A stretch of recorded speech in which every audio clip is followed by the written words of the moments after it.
There's been a lot of talk about the Patient Protection and Affordable Care Act, often referred to as Obamacare, usually by those who are not a big fan of it. And my goal here is to not take any political sides and hopefully give an overview of what all of the debate is about and what this Affordable Care Act is all about. And I'm going to start with the most controversial part, and this is the individual mandate. And this is the idea that you either have to get insurance or pay a penalty or a fee or a tax. Penalty, which is now being referred to as a tax by many folks. And the idea here, insurance. The idea here is that there are obviously many folks who are uninsured right now, and when they get sick, especially when they get very sick, they still get health care. And in particular, they will go to the emergency room. They will go to the emergency room, and that is quite possibly the most expensive part of the healthcare system to interface with. So there's kind of a moral argument here is that, one, these people are getting sicker than they need to get. If they had insurance, then they would get preventative care and not get that sick. And then there's a financial, or I guess you could say a fairness argument, that these people are getting sick, going to the emergency room. They have to be given care at that emergency room. The hospitals bear those costs, and then eventually the hospitals recoup those costs by charging more for all sorts of other services, which eventually go back to the people who are paying for insurance, who actually are paying for the health care. And so if you have an individual mandate, it'll clear things up a little bit. People will have to essentially pay for the health care that they are already getting. Now, the argument against the individual mandate is that this is the government putting into law saying that people have to buy something, in particular that they have to buy health insurance.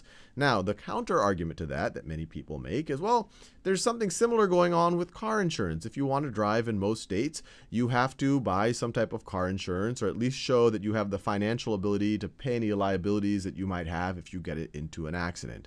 Now, the counter argument to that is, well, car insurance is something that someone, or driving is something that someone chooses to do, that you don't have to drive. While in the case of health insurance, this is something that every human being in the country is being forced to get. I'll leave it to you to decide where you sit on that and what balances what other issue.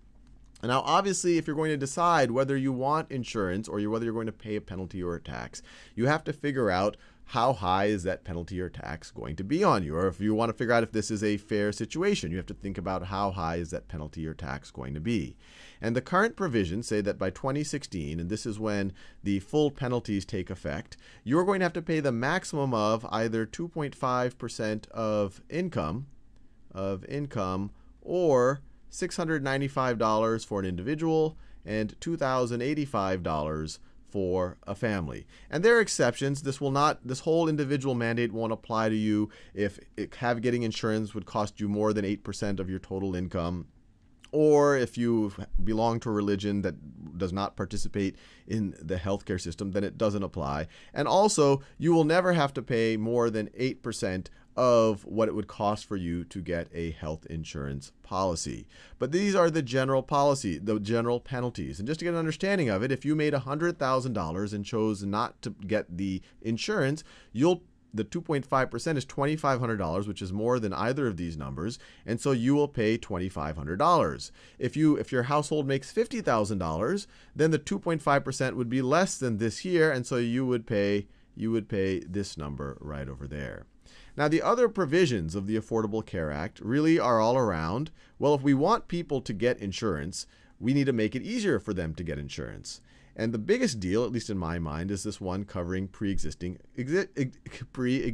conditions. Right now, if you have a pre-existing condition, you have a severe form of cancer or something else, and you don't have insurance and your employer does not cover it, or maybe you're unemployed, and you try to get insurance on your own, you're likely to either be denied, or if you are offered insurance, it will be ridiculously expensive. And that's because the insurance company knows that they're going to take a huge loss on paying all of your medical expenses.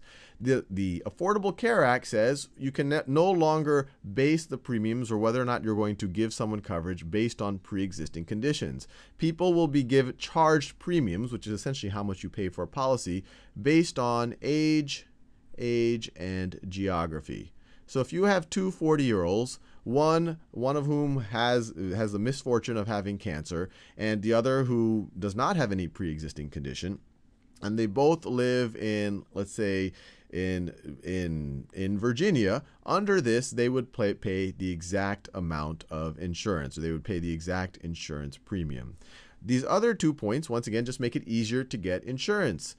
Right now, if you've ever tried to get insurance, you'll see that it's hard to compare and contrast policies, really understand what you're getting and what you're not getting. And so this part of the Act says that every state will set up these insurance exchanges, which allow a little bit more transparency in terms of buying and selling policies. And then this final part right over here, and this is just an overview, I'm not covering everything, not all of the details, is the idea that, well, the government will also subsidize people getting policies, especially if they are in lower income, if they're in kind of a more difficult financial situation.